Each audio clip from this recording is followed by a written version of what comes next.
But you will cheat. You will cheat. Hey, I'm cheating for no reason. Nice composure, good. Two underneath when he leans on you. Don't give him time. That's it.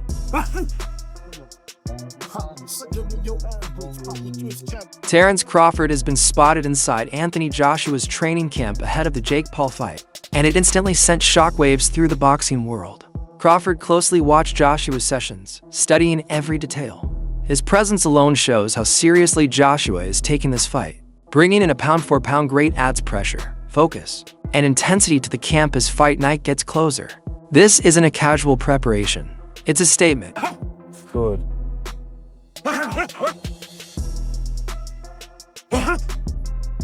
Good. Nice composure, good. Two underneath when he leans on you. Don't give him time. Anthony Joshua has always been open to learning.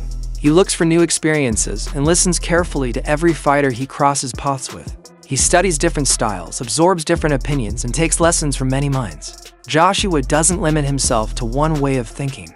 That openness is what keeps him evolving, improving, and becoming more complete with every training camp. A happy fighter is a good fighter.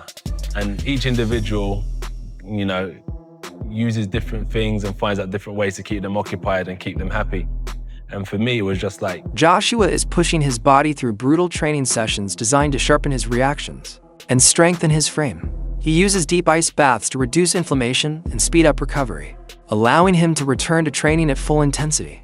Once recovered, he jumps straight into demanding drills that test his power, speed, and mental focus. Every part of his routine shows total commitment to preparing at the highest level. And we decided to create the AJBXNG brand, which is going to help the next generation, which is going to help existing competitors, which is going to help keep fitters, stay injury-free, perform at a higher level, and be able to kind of push themselves beyond their limits and get the results that they desire. I love being an athlete. You'll find me swimming, you'll find me running, you'll find me riding bikes, playing football, you'll find me boxing, skipping, wherever there is activity. Combat sports analyst Wade Plemons has a very clear message about how Joshua should handle Jake Paul. He says this is not a fight where Joshua should take his time or entertain the crowd. Wade believes Joshua must deal with this quickly and decisively. His logic is simple. A heavyweight with Joshua's experience and reputation cannot afford to give Jake Paul extra rounds. Letting the fight drag on would raise unnecessary questions and could damage Joshua's image. Wade insists Joshua must set the tone from the opening bell. He has the size, power, and experience advantage, and the smartest move is a fast, clean finish. Joshua's camp for the Jake Paul fight looks very different from his usual preparations. As a former unified heavyweight champion, Joshua is known for structured routines and controlled environments. This time, the pace is faster, the intensity is higher, and the adjustments are more aggressive. Everything about this camp shows that Joshua is not treating Jake Paul lightly. He's preparing with purpose. One major talking point has been Joshua revealing his weight at around 110 kilograms, or roughly 243 pounds, for most of his career. Now first round for AJ too, then Jake wins to me. And I know that sounds like, oh, but it's true, bro. AJ shouldn't be going rounds with Jake.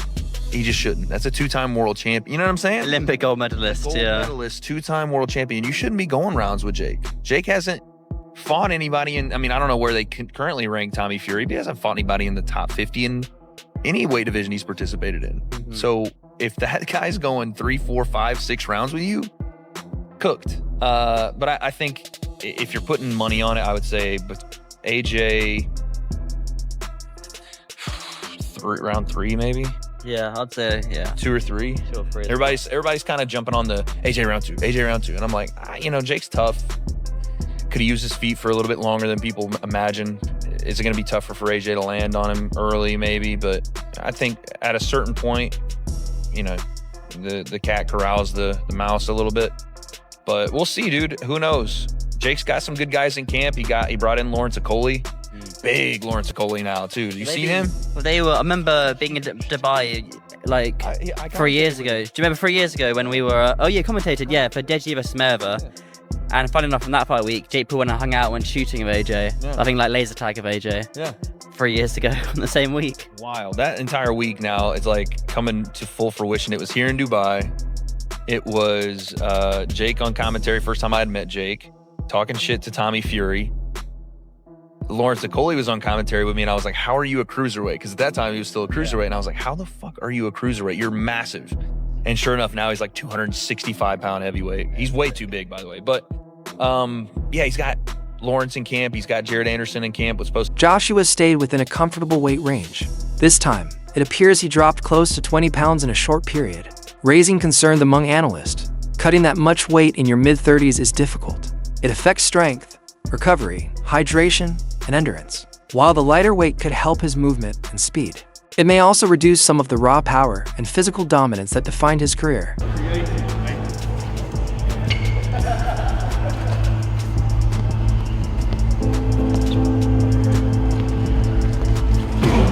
Joshua seems to be searching for balance lighter for mobility, but heavy enough to stay dangerous.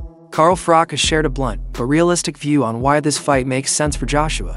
Frock believes Joshua is entering the later stage of his career. He's already won world titles, sold out stadiums, and headlined massive pay-per-views. According to Frock, there aren't many big fights left that truly change Joshua's legacy. Strength that makes him dangerous.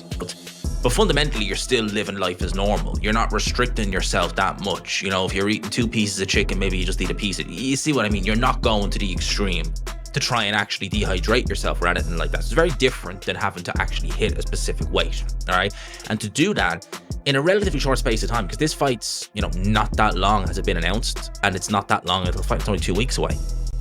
Eddie Hearn was talking about AJ weighing 265 a couple of days ago. So you're thinking, okay, 20 pounds in 3 weeks? That's not ideal for someone who, again, is in their mid to late 30s, a year in activity, and crucially has never had to hit a specific weight throughout the course of his career. Never had to do it. All right. So it did have me kind of worrying a little bit and thinking, is this a miscalculation, accepting that? Because in terms of him fighting Jake Paul, he's going to win. I mean, there's no ifs about it. He's going to win this fight. It's pretty much a given. All right. But it did have me wondering. Now, AJ, as I said, he took to his social media accounts to show that he's currently weighing 110.6 kg, which is around about 243 US pounds. So that's well under the weight limit. So a lot of people are saying, slam dunk, it's done. Well, I got a few questions on, because you do have to ask these questions. You're talking about Anthony Joshua, who over the course of the last, 3 years has been solid in the 250s. Hasn't weighed sub 240 or sub 250 since he fought Usyk 3 years ago. And bear in mind, he would have went into camp fully intending to be mobile, speed. He would have spent 3, maybe 4 months working on, you know, what's an ideal weight for that, working on this, that, and the other. So it's not like, you know, a crash diet for the Usyk fight or anything like that. And AJ is someone who loves the resistance training. That seems to be the main thing that he does. And outside of camp, you know, he probably would have thought he was... Taking the Jake Paul fight, in his view, is a smart financial decision. It brings huge money and global attention. Frock also points out that a Tyson Fury fight could still happen afterward. Beyond that, Joshua may not have much left to chase. Frock sees this move as business, not desperation. Johnny Nelson offers a very different perspective. Instead of focusing on Joshua, he focuses on the danger for Jake Paul. For me, he's found his limit now, found his level. So now he needs to look at his health and look at what he's got after boxing. And if he can make 50 mil, whatever he's making, to fight fucking in the clown world against the clown show, do you know what I mean? Then take the money, man.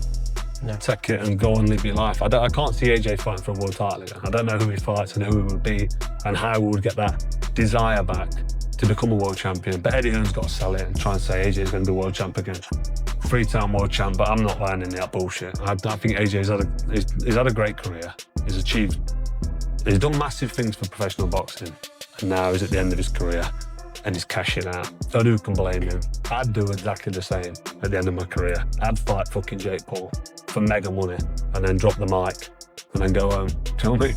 So I'm not going to knock him for doing it. As much as you say that his career is maybe done after this, he has obviously made the jump, left Ben Davison, gone to Usyk. Do you think that could maybe reignite a flame in AJ? Maybe change something that you might not believe is there at the moment? No, he's too old. Too old. I've been 36, 37 years old, but I've never had 150 million quid in the bank. Do you know what I mean? And I think the combination of his age, the fact that he's been flattened a couple of times, and now he's making mega money. Why is he going to try and become a world champion again? He's got to train for 10 weeks and spar really hard sparring.